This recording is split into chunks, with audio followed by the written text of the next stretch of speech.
qu'est-ce qu'on peut retenir d'entrée en termes de résumé les missions de la DIRPA? Bien, merci beaucoup. La DIRPA, c'est la Direction de l'information et des relations publiques des armées. Qu'est-ce à dire? Que c'est une structure du ministère de la Défense nationale qui a pour vocation d'informer l'armée de ce qui se passe à l'extérieur, mais aussi informer l'extérieur de ce qui se passe au sein des forces armées guinéennes. Donc la mission principale, c'est cela. Et nous avons aussi la vocation de soigner l'image de l'armée guinéenne et promouvoir la culture, je vais pêle-mêle, promouvoir la culture, puisque vous n'êtes pas sans savoir que l'armée est aussi impliquée dans la préservation et la promotion du patrimoine culturel national. Donc c'est l'un des rôles. Et l'autre mission aussi, c'est de servir d'intermédiaire entre les médias et le ministère de la Défense nationale ou de l'armée. Donc en quelque sorte, c'est un peu ça la mission de la DIRPA, et c'est le porte-parole du ministère de la Défense est logé à la DIRPA.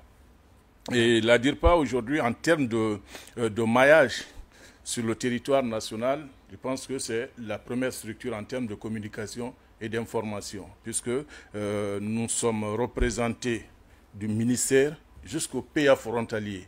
Ça veut dire que la DIRPA a ses représentants au niveau du ministère, au niveau des états-majors particuliers, au niveau des régions militaires, des compagnies et jusqu'au niveau des PA militaires. Donc, nous sommes présents avec une direction. Il y a 3 divisions. Il y a une division information et relations publiques, une division production et une division art, culture, documentation et archives. Et chacune des 3 divisions est compartimentée en 3 sections, ce qui nous fait 9 sections plus les démembrements. Voilà un peu la structure. Mais pour les informations, pour informer davantage la population sur les dénominations au niveau des démembrements, on a 3 types de démembrements. Est-ce que vous voyez? On a au niveau de l'armée de terre, l'armée de mer et de l'armée de l'air, on a des démembrements là-bas. Au commandement et état-major général des armées, on a des représentants là-bas. Donc, ceux qui sont les démembrements de la DIRPA qui sont à ce niveau-là sont appelés les SIRPA, les services d'information et des relations publiques des armées. Et qui interagissent avec la DIRPA, qui est la structure fêtière. Oui, les démembrements là sont proposés au ministre par le directeur de la DIRPA et par arrêté, ils sont nommés, ils sont déployés. L'équipe qui est aujourd'hui au commandement de la gendarmerie, c'est un arrêté du ministre qui a nommé ces différents journalistes, techniciens, monteurs, caméramans, photographes, et ainsi de suite. Au niveau de l'état-major général des armées, c'est également la même situation. Au niveau des régions militaires, les représentants de la DIRPA au niveau des régions militaires sont appelés les antennes régionales de la DIRPA.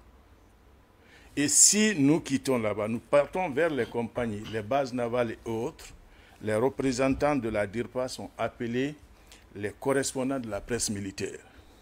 Donc, les 3 représentants, il y a les SIRPA au niveau des états-majors, à la gendarmerie, les antennes régionales au niveau des régions militaires et les correspondants de la presse militaire au niveau des compagnies équivalentes. Voilà un peu les bataillons ainsi de suite. Peut-être question de curiosité, quand on est journaliste venu de la RTG et qu'on se retrouve dans un monde assez stratégique, l'armée quand même c'est une entité stratégique. Qu'on appelle parfois la grande miette. Comment se fait, on va dire, l'immersion pour épouser le milieu et pouvoir avoir le comportement qu'exige naturellement ce milieu-là? Bien, je pense que moi, à mon niveau, le travail n'a pas été difficile. Et, quand vous regardez l'armée dehors et quand vous êtes au sein de l'armée, vous vous rendez compte que c'est un monde merveilleux. Un monde sympa et un monde aussi très bien organisé, structuré.